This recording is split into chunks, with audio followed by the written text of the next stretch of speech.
दोस्तों नमस्कार। अगर आप एक कोच हैं, चाहे आप स्कूल में सिखाते हो, अपनी छोटी एकेडमी चलाते हो या नेशनल लेवल पर ट्रेनिंग देते हो, तो आज का वीडियो आपके लिए है।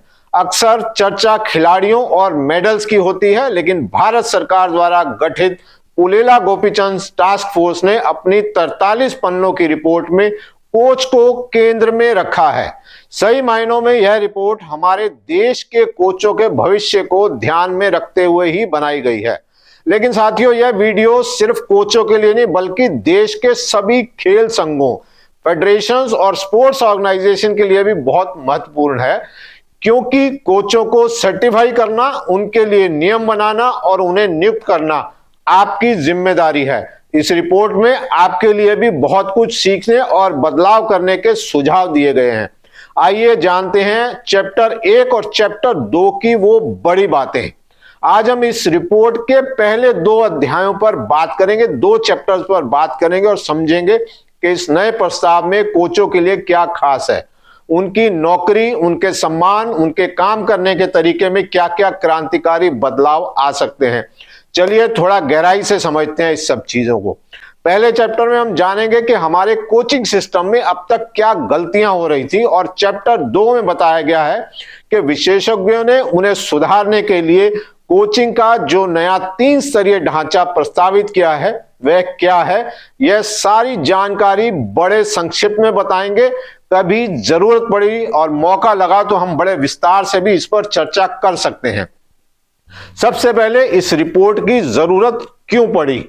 विजन 2036 और 2047 रिपोर्ट की शुरुआत एक बड़े सपने से होती है। 2036 तक टॉप 10 और 2047 तक टॉप 5 देशों में शामिल होना।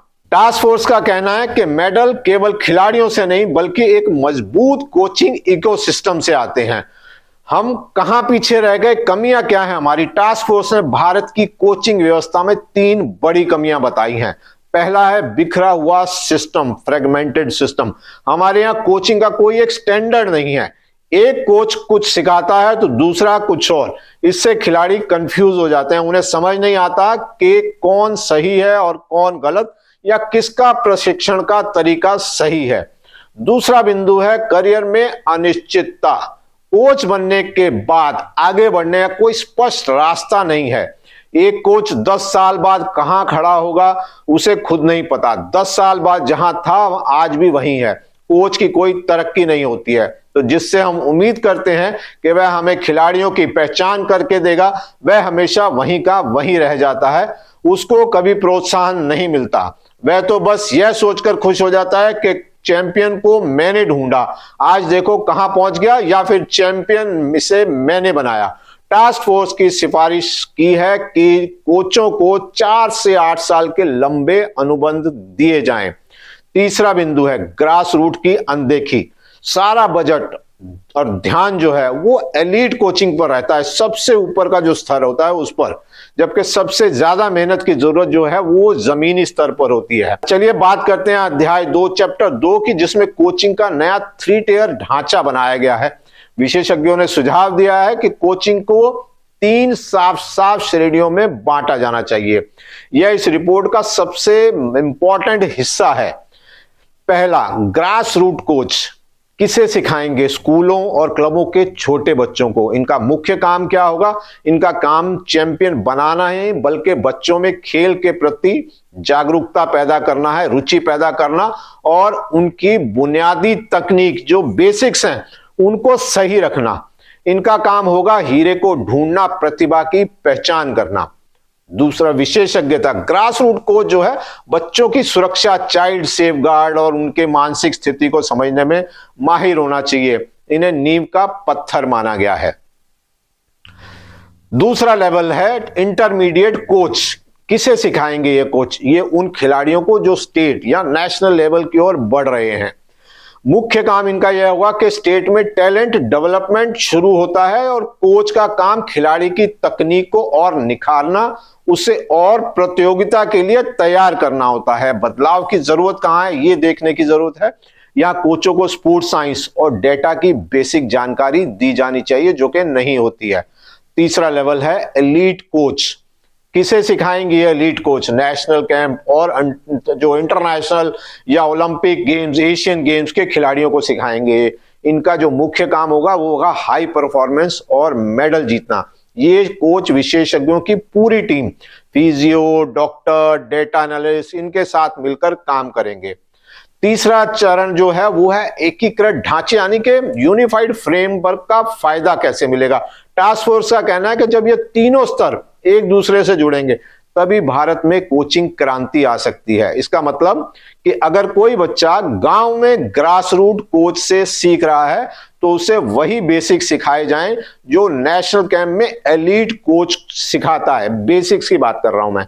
इससे खिलाड़ी जब उचले स्तर पर पहुंचेगा तो उसे अपनी तकनीक दोबारा नहीं बदलनी पड़ेगी, बल्कि उसे अपना लेवल और परफॉर्मेंस जो है वो इंप्रूव करना पड़ेगा। अब यहाँ खेल संघों की, फेडरेशंस की बड़ी इंपॉर्टेंस है। खेल संघों को करना क्या है? खेल संघ अब अपनी भूमिका में जो बदलाव लाने की जरूरत है, उन्हें कोचेस को मजबूत करना, पारदर्शी ढांचा तैयार करना उनके लिए। संघों की सबसे बड़ी जिम्मेदारी एक राष्ट्रीय कोच रजिस्ट्री बनाना है, जिससे देश के सभी सक्रिय कोचों का डिजिटल डेटाबेस तैयार हो सके। इसके साथ ही फेडरेशन को अपने खेल के लिए एक स्टैंडर्डाइज सिलेबस जो है वो तैयार करना होगा, ताकि ग्रास रूट से लेकर एलीट जो टॉप लेवल तक हैं एक जैसी तकनीक सिखाई जाए। रिपोर्ट में इस बात पर जोर दिया गया है कि संघों को कोचों के लिए 4 से 8 साल के लंबे अनुबंध और स्पष्ट करियर प्रोग्राम की जरूरत है, उसे सुनिश्चित करना चाहिए, जिससे उन्हें आर्थिक और पेशेवर सुरक्षा मिल सके। इसके अलावा एक आधुनिक लाइसेंस सिस्टम लागू करना जरूरी है, जिसमें कोचों को हर 3 से 4 साल में अपनी स्किल्स को अपडेट करने चाहिए। संघों को अपनी नीतियों को महिला कोचों के लिए विशेष प्रोत्साहन देने और कोचिंग कोर्सेज में स्पोर्ट्स साइंस को अनिवार्य रूप से शामिल करने की भी सलाह दी गई है, ताकि भारत का पूरा कोचिंग इकोसिस्टम जो है वो इंटरनेशनल लेवल के बराबर आ सके। साथियों, यह चैप्टर 1 और चैप्टर 2 इन सबका निचोड़ था। विशेषज्ञों ने अपनी राय सरकार को दे दी है। अब गेंद खेल मंत्रालय के पाले में है कि वो इसे कब और कैसे लागू करते हैं। खेलो इंडिया की इस विशेष सीरीज को अगले वीडियो में हम चैप्टर 3 और चैप्टर 4 पर बात करेंगे, जहां हम जानेंगे कि कोच बनने की नई पढ़ाई कैसी होगी और महिला कोचों के लिए क्या खास है। तो वीडियो दोस्तों अगर आपको पसंद आई हो तो लाइक जरूर कीजिएगा, शेयर जरूर कीजिएगा, ज्यादा से ज्यादा दूसरे कोचेस को, दूसरी फेडरेशन को, अधिकारियों को जरूर शेयर कीजिएगा। और अगर चैनल सब्सक्राइब नहीं किया है, आपने फेसबुक पेज सब्सक्राइब नहीं किया है, तो प्लीज सब्सक्राइब कीजिएगा, फॉलो कीजिएगा। अगली वीडियो तक के लिए मुझे इजाजत दीजिए। बहुत बहुत शुक्रिया।